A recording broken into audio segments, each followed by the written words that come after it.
Hello and welcome once again, ladies and gentlemen, to the Golfing Greenkeeper podcast. My name is Steve Smith and I'm your host, and it's the start of a brand new week. It's a brand new day. I have another fantastic segment of Colin Campbell Chemicals and Dint Golf Solutions walking the fairways. This is episode number 129.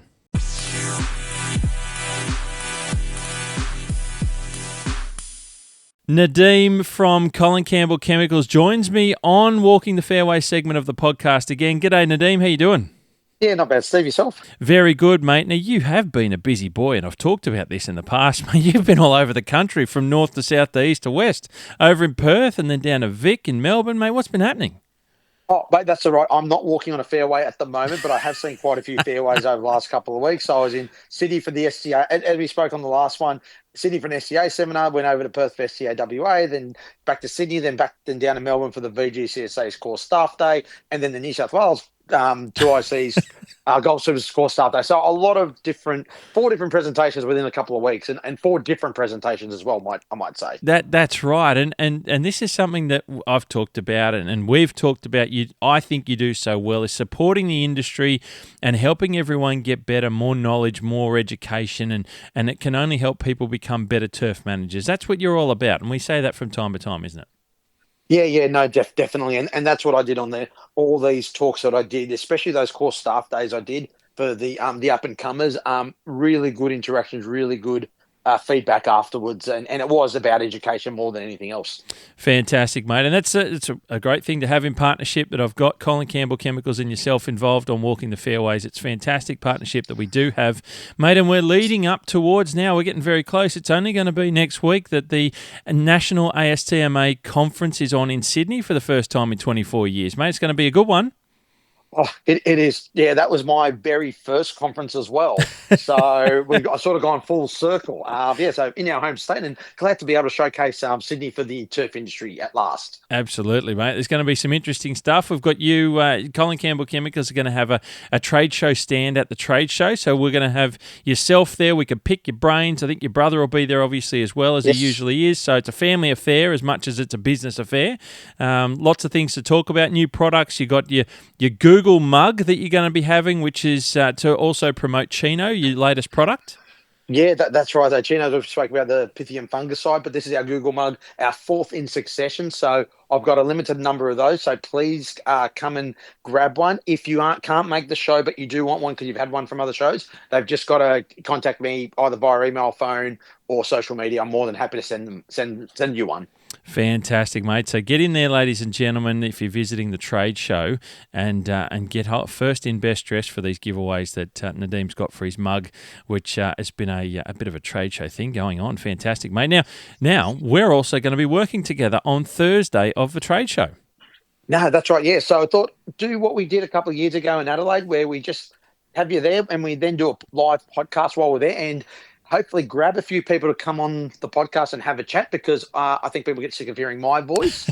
But the aim is to get to hear what's happening at the show from everyone from around Australia. So yeah, please come in and sit down on the. Actually, we don't have a cat. We got a couple of stools and a table this time. Yep. So come down and have a chat with Steve and myself. That's it. We want you down there, ladies and gentlemen, on Thursday to come and say hi and pick Nadeem's brains on all sorts of questions and things, and even the Google mugs if you haven't already got those by that time. So limited number of them, but we want you down. We're going to be doing a live podcast recording with a couple of interviews, and certainly we'll be able to maybe speak to a few different people as you swing by and say hello is part of the idea, mate. We're excited. Whereabouts are you on the trade show floor? Where are we looking? Okay, so the show is at Sydney Showground in Homebush. It's in Hall 5 Exhibition, it's called. It's at the South Year Complex. It's not far from a core stadium, sort of diagonally opposite there. So South E Complex, Hall 5 is what you're looking for. So we're stand number 61. So just for the dates for everyone, so the trade show is open on the Wednesday the 25th and Thursday the 26th of June. all day Wednesday. There's a happy hour as well in that afternoon, and about half day Thursday. So we're Stand 61. So as you come into the show, pretty much go straight. We're close to, I think it's Greenway Turf Solutions, Ventrac, and opposite Fernland and Lawn Solutions Australia, just to give you a bit of an idea. Fantastic, mate. It's going to be a great day, and I'm looking forward to being down there with you on the Thursday. But like you said, 2 days of the trade show. People can come in, they're going to be chatting, and we want them to head into Colin Campbell Chemicals and have a chat with yourself and pick your brains and see what you've got available to help everyone look after their turf surfaces better. Thanks, Nadeem. Thanks, Steve, and hope to see everyone there. Walking the Fairway segment is, of course, also proudly brought to you by my partner, Dint Golf Solutions. Now, Dint Golf Solutions is an Australian family-owned company that's now in its fourth generation of family ownership and reaching nearly 100 years old, ladies and gentlemen. That's right, they've become the leading supplier of golf course maintenance equipment, coring tines, course hardware and signage to Australian golf courses. As a company, they also continue to grow beyond our local shores to supply golf courses in other countries around the world, such as New Zealand, Singapore, Qatar, the USA and Canada, to name just a few. Now, Dint Golf Solutions have a stand at the ASTMA trade show this year, ladies and gentlemen, and I've got to let you know about it. And we want you to come and say hi and check out some of their amazing products, including all of their fantastic course hardware, such as flags, pins, cups, and rakes, just to name a few. And trust me, some of Australia's biggest golf courses have their hardware on course, such as Royal Sydney Golf Club, where Dint created some custom items for the club themselves. And while I was in Melbourne, down at Commonwealth Golf Club, I saw that they've got some of their fantastic pins and flags at Commonwealth, and you'll be able to check them out and some of the hardware examples at their trade show stand. Now, of course, you can also see, touch, and ask questions about their fantastic Extra Cut brush, which is the brush attachment that can go on all major branded Triplex mowers for an improved cut quality. The Extra Cut brush will be on display for you to have a good look at, so when you're at the trade show, you can have a good close look at it and ask plenty of questions to Adam and Jonathan. Dint Golf Solutions trade show stand is located at number 34, which is near one of the catering areas, so you'll see it regularly, no doubt, while you're there. So make sure you stop by and say good day to Adam and his brother Jonathan and check out their amazing gear that they have available. We want to make sure you head down and check out Dint Golf Solutions at the ASTMA trade show, ladies and gentlemen. And when you're down there, tell them that the Golfing Greenkeeper sent you to say hi. Now we start off this episode of Walking the Fairways, ladies and gentlemen, with the result of the winner of the Men's US Open at Oakmont. What an incredible up and down edge of seat final round that was for watching, ladies and gentlemen, and a big win by JJ Spaun. Just his front nine, 5 bogeys in the first 6 holes, and then that awesome weapon putt on the last, that monster putt on the last to have a birdie and just really take it away from the field. And a couple of the holes coming home, he had birdies, and it was just awesome to watch. So a big congratulations to JJ Spaun. And it's a bit of a shame that Adam Scott didn't quite get there. Of course, being an Australian viewer and watching the US Open, we always like to see how our Aussies go. It was a bit unfortunate for his finish, but what a final day to watch at Oakmont. Very, very special indeed. Now, I've got to give you an update of Nigel Taylor, ladies and gentlemen, and he has just completed his number 6 Everesting climb for the year of 2025. For this year, it is a huge achievement for Nigel to reach number 6 and complete number 6. He did it just yesterday, finished it up, and a fantastic achievement to make the halfway mark. A big congratulations to Nigel, and I'm sure for those of you who have been out there following, and I urge you to make sure you get out there and follow the Dirty Dozen on Instagram and Facebook, and follow Nigel on his quest to continue raising awareness for mental health in the sports turf and greenkeeping industry. Now, it should be mentioned that June is International Men's Mental Health Awareness Month, and locally in Australia just last week it was Men's Health Week, which was June 9 to 15. So look out for your mates and check in and ask how things are going, and let them know that if they need someone to talk to, you're there for them. Modern society doesn't seem to allow the time like we once had, but maybe it's time for that morning coffee catch-up or afternoon cold one just to put down some of that weight you've been carrying around for a while. No judgment, just a safe place to have a quiet yarn and let a few things out and maybe even let go of.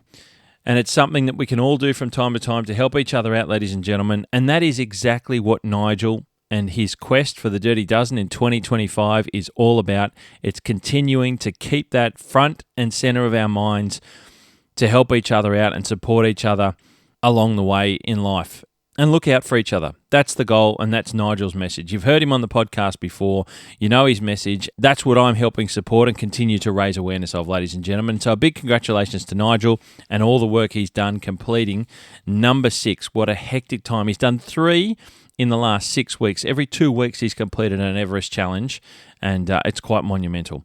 And I'll be having Nigel back on the podcast as the year continues to keep us updated and to keep raising awareness for mental health in the sports, turf and greenkeeping industry. Now we get to more regular programming, ladies and gentlemen, as we move into news around golf courses and what's been happening around places across Australia. We start off in South Australia this time. We're going somewhere different, and it is somewhere quite different. We're not even in the capital city of Adelaide. We're at Kingston SE Golf Club, which is, for those who don't know South Australia very well, it's a good 3-hour plus drive south of Adelaide down the coast to Kingston SE. And yes, that's its name. I'm not sure exactly why. I think it was something to do with differentiating themselves from another Kingston that was in South Australia. I think that's what it's got to do with. But nevertheless, Kingston SE it is where we're at. And incidentally, it's also home to the Big Crayfish for those travellers out there of you who keep an eye on, go and visit all the different big things that are around in this country of ours. Well, they've got the Big Crayfish. I have been there. That is how I know. Now, we go to the golf club at Kingston SE Golf Club. They are currently building a new 17th tee to increase the size of their existing tee, roughly doubling the teeing area, if you like, as well.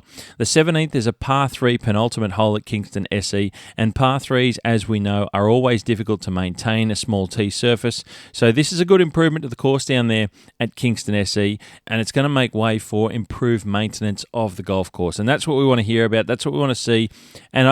And in doing so, that's going to improve the playability of the golf course as well, which is the overall goal of any golf course maintenance outfit.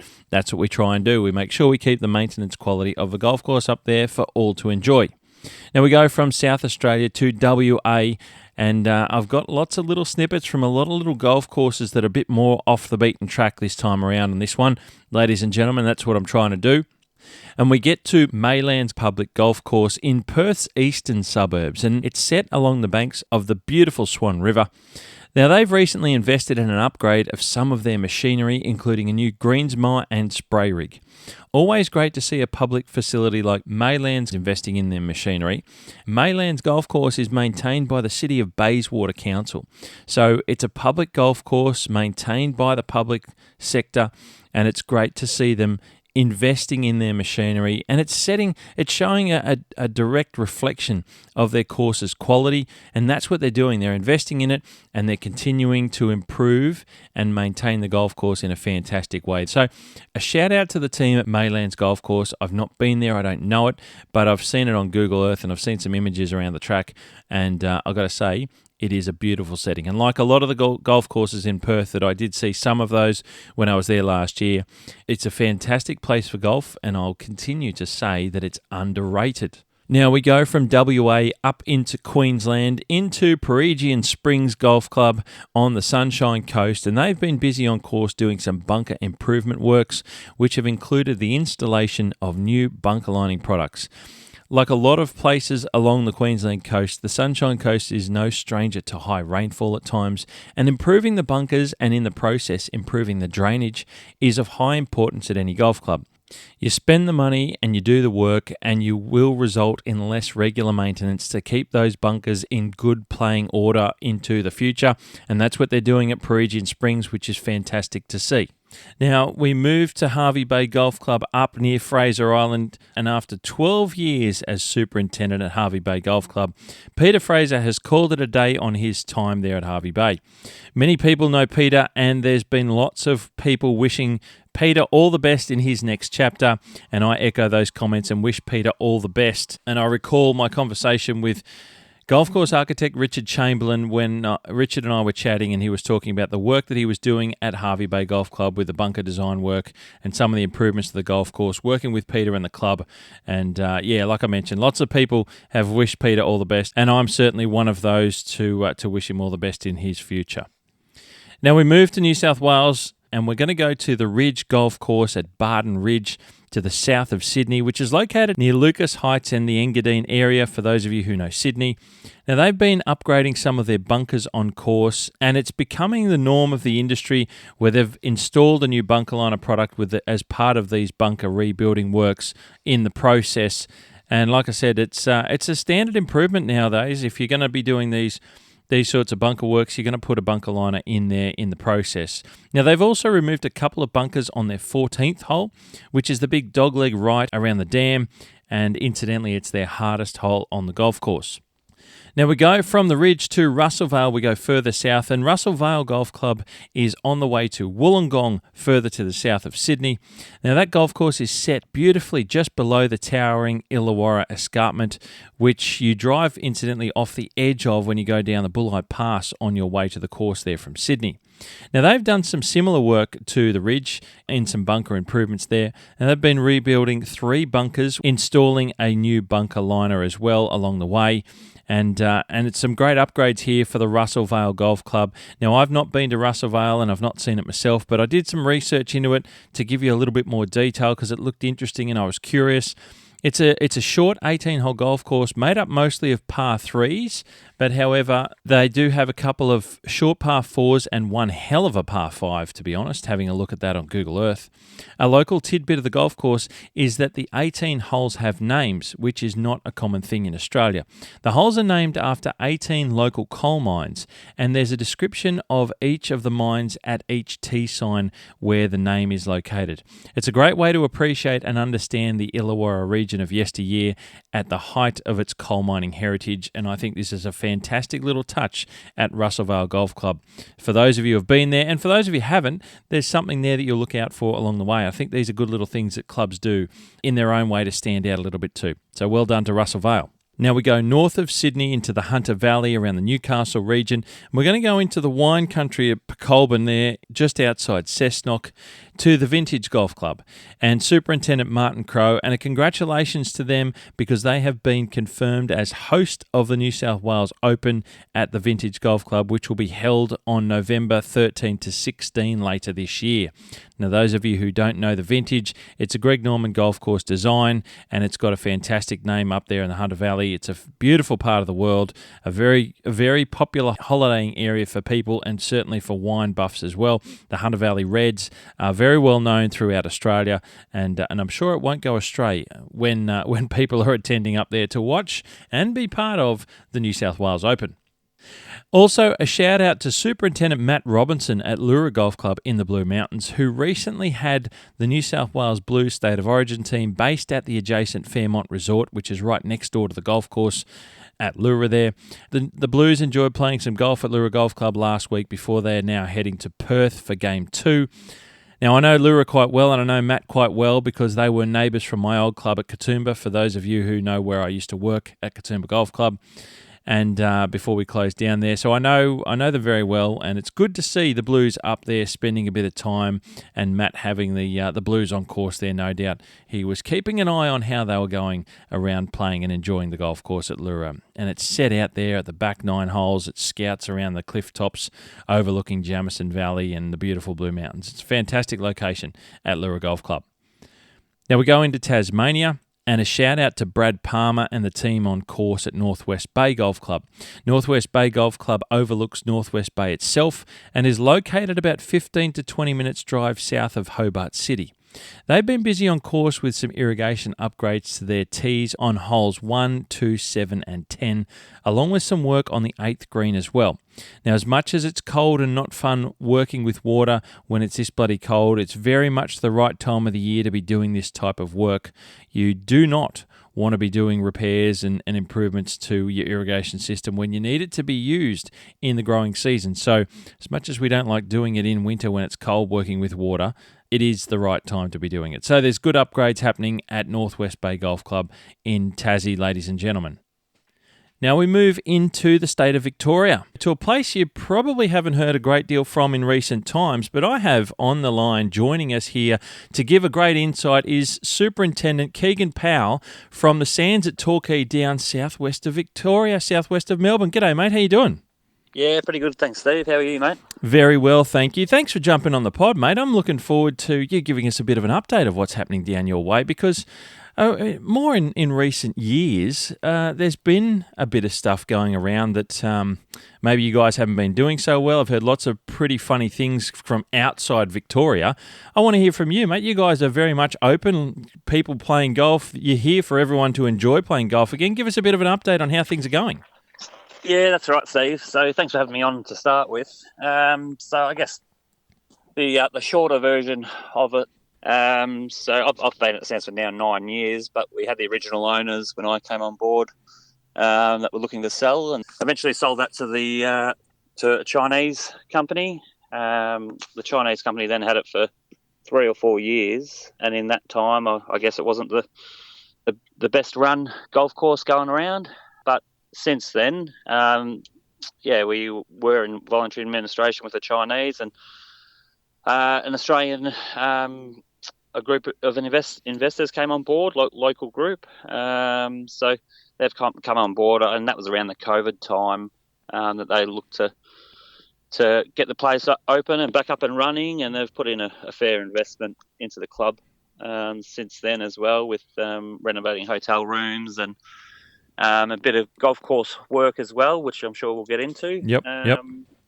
But so I guess that's where it's at now. It's still we're open for business, that's for sure. Well, it's good to hear that you're open and that everything is moving forward with this new ownership, which is what I like to hear, because I can speak for the stigma around golf courses that have I suppose, an unusual name, or there's lots of whispers around what's happening on a golf course and what's happening behind the scenes. I had that at Katoomba for many years, where people would turn up and go, "Oh, we didn't think you existed still. We thought you might have been closed." And, we were very much doing lots of things on course. So one of the things I like to do is talk about what is going on there. So it's great to hear that side of the background, and you guys are doing work on course. I want to start as if you can give us a bit of an idea. You're at Torquay, which is down the southwestern side away from Melbourne, down the coastline down there. A great part of the world, lots of surfing. It's a surfing destination as well, with Bells Beach nearby. It's a great place for golf to come and visit. You guys have been around for a little while. Appleby Design Course from memory, is that right? Yeah, Stuart Appleby Design. So that was 2004.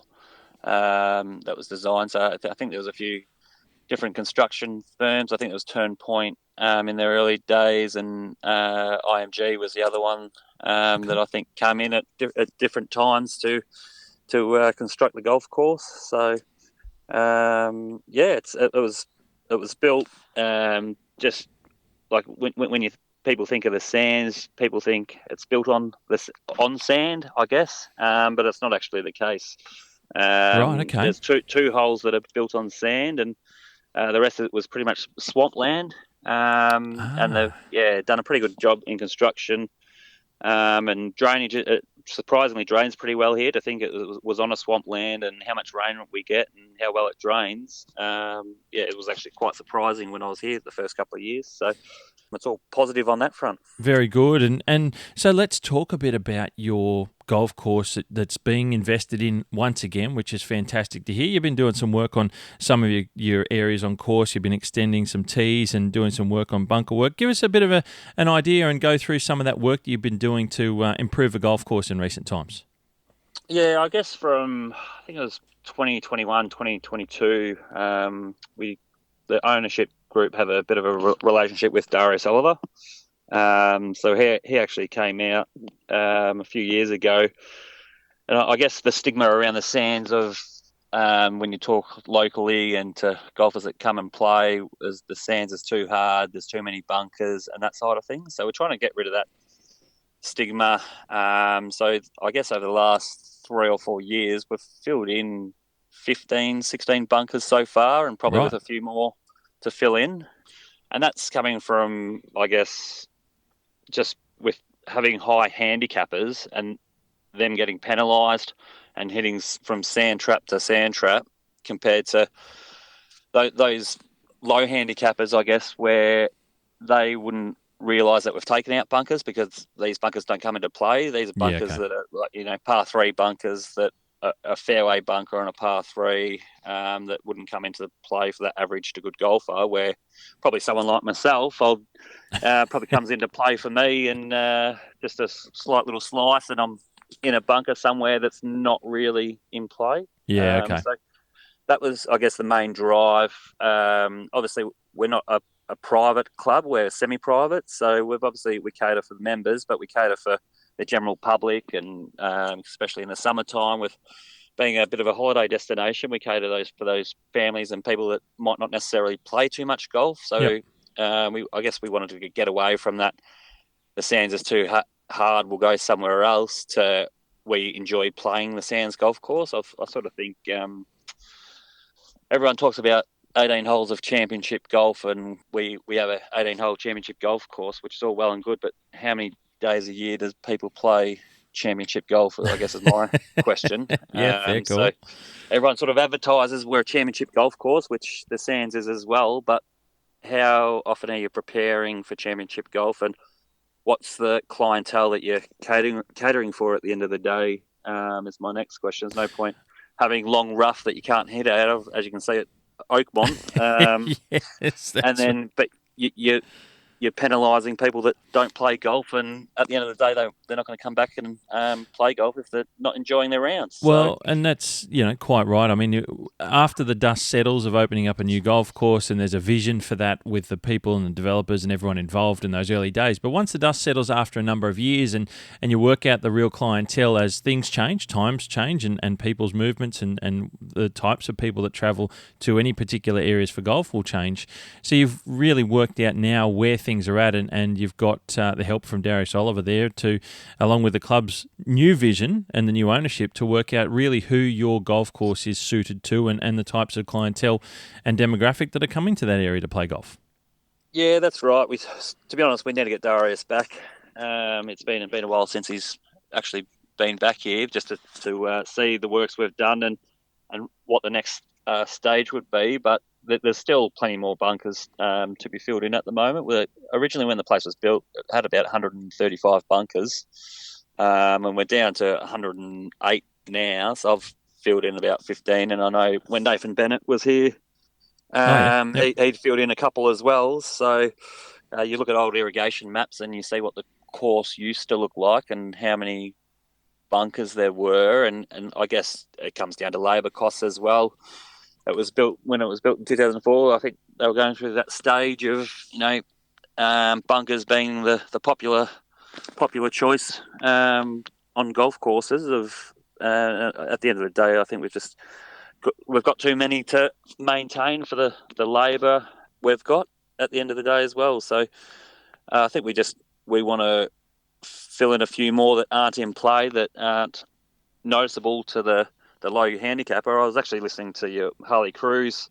The design brief with Harley. Design brief, yeah. So, and he pretty much said with Eleonora just a few points, and that's where we're trying to head, in the way of, if you're penalising the high handicap golfer, then what are you doing at the end of the day? So, and if it can be overcooked, overdone, and affecting more of the wrong people than challenging the right people, like you've just described, and that can be it can be very easily done with that early vision of flashy Sands, and I guess that's where the name the Sands came from, is what they were trying to do. Yeah, I think so as well. I think it was just I'm assuming. I haven't actually asked that question to the owner, because he still lives on site, as in around the Sands. It's a housing estate and all that sort of stuff. So it's something I probably need to ask him, but I've just assumed it's because of how many bunkers they put into play. Let's just call it the Sands at the end of the day. Yeah. That's so. What are some of the other bits and pieces that you're up to on course? Because I like to highlight, it's not just about golf courses going through a full renovation or having a master plan and they're working through it only, but I like to talk about some of the smaller types of things. Like we mentioned there, you're extending some tees on holes, certainly on par 3s, which is going to give you a better improvement on wear and movement of markers. Tell us some of those areas you're doing work on as well. Yeah, so par threes, that's been a work in progress. I think we've done a par 3T a year, and that's just for the fact of, as you say, we're I think since COVID, and probably like most golf courses, we're copying more traffic than what we ever have before. And when the place was built, it just these par 3Ts get dug up more than most, so they were the obvious things to sort of work on in house and just look to extend the playing surface area, which definitely helps. I guess a couple of other things that we're doing or looking to do is just overseeding our greens. So we've done 4 or 5 greens a year. So we've currently got G2 Pencross, and we're looking to slowly transfer that to 007. Right. Yeah, we've done a couple of trials a couple of years ago. I had 5 or 6 different varieties, and 007 for us just seemed like the obvious choice with the characteristics it's got was very similar to the G2. Yep. And then just with the salt tolerance and where we're located, it seemed like the obvious choice. And when doing the trial work, it was one of the first ones that germinated pretty quickly as well, which was a big attraction to us because we don't have the capabilities to be closing holes and that we're only an 18-hole golf course. We don't have a spare hole or a spare 9 or anything like that. So that was a big factor for us as well. So yeah, very interesting. And for people that aren't sure, that both Pencross G2 and 007 are both bent grass varieties. So it's a bent grass greens that you have there, like pretty much all Melbourne courses, unless they've got power as well. But that's what you're going with, is just moving from that one particular bent type to something it's more modern and withstands more of the things that you're looking to with those better characteristics of a modern bent grass variety. Yeah, that's right. And they don't make the G2 anymore. That so you can't get it. A couple of years ago, so that was a bit of a forced option as well. But we do have a bit of power in our greens like most other Melbourne golf courses, but predominantly speaking, we're probably that 70% bent, 30% power. Yep. So, and different greens are better and worse at different times. So, yeah, but we've found that we've seen the germination, and we think we're on the right page. But you just never know. Like, there was nothing wrong with the G2. We sort of this time of year in the winter time, we get that little bit of purple mottled look to the greens, which I actually like. Yep. But just at the end of the day, I just thought we needed to be starting to go down a new variety. We did start to get certain diseases at certain times of year, which we all do, but I just felt it was the right option to move forward with one of these, I guess, more superior bents, so they say, and just go down a new path. Very good. Any new work coming later on as you move through winter? Have you got some things that you yet to start or soon to start? Yeah, there's still a few more bunkers to be filled in, and that's where it's at. We actually don't own an excavator on site, so we're doing it all with a front end loader. And, oh, mate, that's hard work. Yeah, so it's hard work. When I know things are pretty close, we may hire an excavator for a few days just to get it done. But so we're doing a bit of the hard yards with it.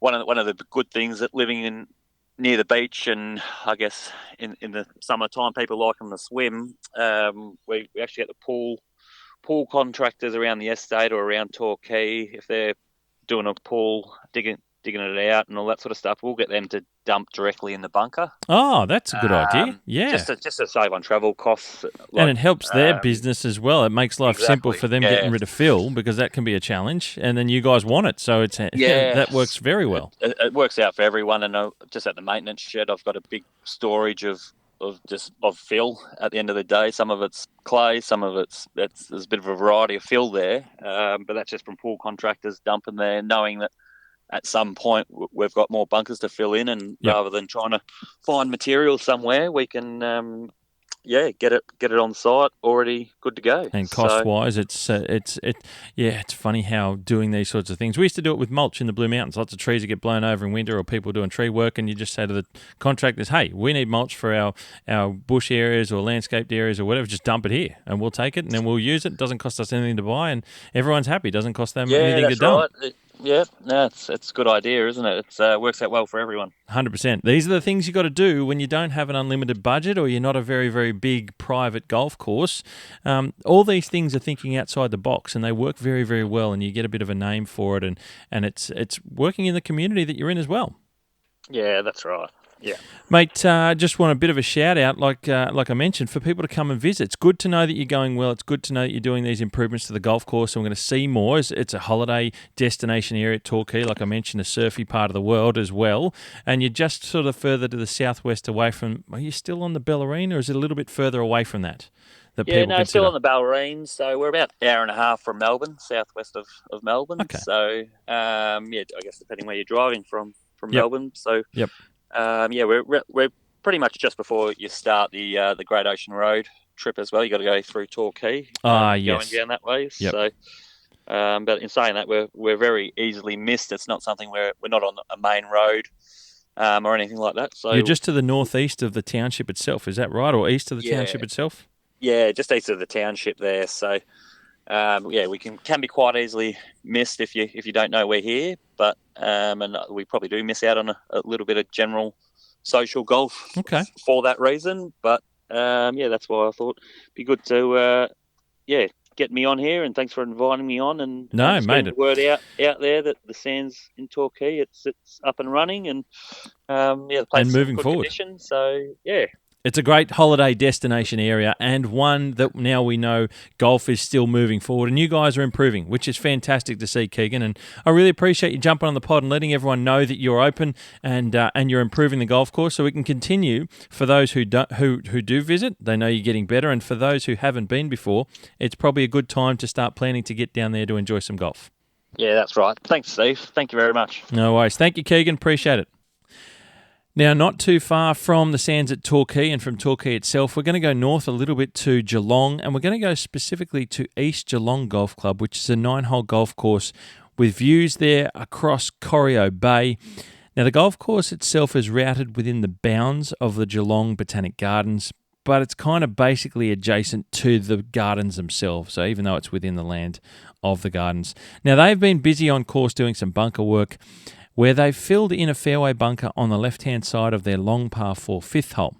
Now, the course team have filled it in, they've installed some fairway irrigation sprinklers where it was, and they've laid down some new turf already, and it's all done and dusted, and you wouldn't even know. It's a modest change for the golf course at East Geelong, but if you play there, you'll certainly notice that change on course. They've also been doing some irrigation installation to a few other areas on the golf course, which will set them up well for the coming season ahead. So great to hear about the 9-holer at East Geelong. Mount Derrimut Golf and Community Club in the western suburbs of Melbourne, they have begun work on a new par 3 golf hole. At this stage, I don't have any other details on the work itself, but an educated guess says that it could well be a spare hole for the club to utilise. That's an educated guess. I don't really know that answer, and I'll do what I can to find out more about that detail and let you know in the future, ladies and gentlemen. Now, for one final bit of information for walking the fairways, we're going to go to Shepparton Golf Club, which is located in northern Victoria along the Goulburn River. Now, some of you know and some of you don't know that Shepparton is a famous fruit-growing region of Australia and has a household name that we all know, being Shepparton Preserving Company, or, as you probably know it, SPC. Now, Shepparton Golf Club itself recently invested in some of their new course machinery with a new surrounds mower. Again, I love to see and hear regional golf courses investing in their machinery, and this is great work by Shepparton. There's lots of clubs and courses out there which are sitting on their hands when it comes to this type of investment and improvement, either by choice or not. But if you are sitting on your hands, I can tell you now, it will only get harder and harder as the years go by when it comes to making the decision on how to improve and upgrade your machinery. So like Shepparton, ladies and gentlemen, and golf clubs out there, you need to start working out how you can invest in your machinery, because if you keep pushing it back and pushing it back, they'll all end up piling on top of each other and you'll have a really big headache to deal with. So you've got to stay on top of it, you've got to be aware of it, you've got to find a way to slowly tick through that improvement and not let it all pile up on top of each other. So well done to Shepparton Golf Club. And with that, ladies and gentlemen, we reach a conclusion of this episode of Colin Campbell Chemicals and Dint Golf Solutions Walking the Fairways. Now, don't forget to reach out to me on social media. through Facebook or Instagram. You can send me messages through there, or you can simply send me an email to thegolfinggreenkeeper@gmail.com if you or your club want to share what you're up to and how you're improving your golf course, no matter where you are in Australia. Small club or big, it does not matter. I'm here to share how you're improving and what you're doing to make your course better for all the golfers out there to enjoy playing golf. A big thank you to Keegan Powell, Superintendent at the Sands Torquay, for jumping on the podcast and giving us an update as to just what they're up to down there on course in Victoria. Now, I've got to say a big thank you to Colin Campbell Chemicals and Dint Golf Solutions, and you can check them out at their respective websites, campbellchemicals.com.au and dint.com.au. But the big part of this is, ladies and gentlemen, a reminder about the ASTMA conference coming up next week. Both Colin Campbell Chemicals and Dint Golf Solutions have trade show stands, and you've heard us talk about it. We want to see you there. We want to say good day to you, and everyone wants to talk with you, and they want you to come and say hi. As I mentioned, I'll be working with Colin Campbell Chemicals and Nadeem on the Thursday, and we're going to be doing a live podcast recording at the trade show. So feel free to come around and say good day. And Dint Golf Solutions, Adam and his brother Jonathan want you to come and say hi to them at their trade show stand. They've got all the latest gear that they have on offer for you to go and see and have a good close look at. Pick their brains and have a look at the extra cut brush, and also talk to them about their tines. Don't be shy, ladies and gentlemen. Get over to Dint Golf Solutions and head over to Colin Campbell Chemicals at the trade show. We want to say hello to you and have a yarn and certainly see what these partners of the Golfing Greenkeeper podcast can do to help you look after your golf course better. So make sure you're not shy and go and say good day. Ladies and gentlemen, you hit them clean, we'll keep them green, and I'll catch up with you very soon.